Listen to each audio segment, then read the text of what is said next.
So we're now live where the police after Elliston Road police station, because they have not been able to find any offense against my name or the motor vehicle that I'm traveling in.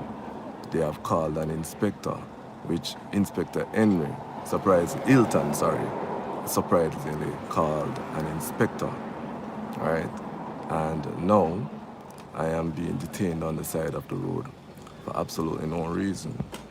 All of these police are complicit in this act. This one that call himself Corporal Blame that keep on aiming his rifle at my motor vehicle.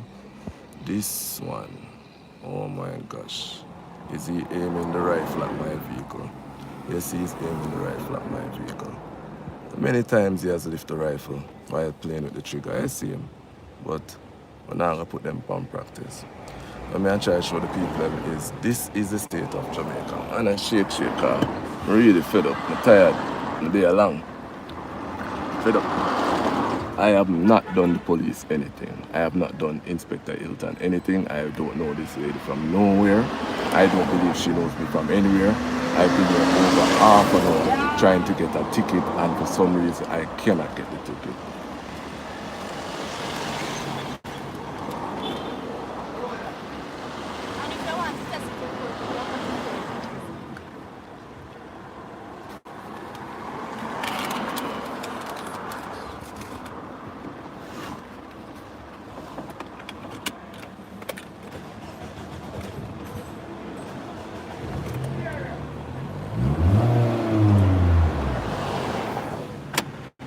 I guess now I'm free to go.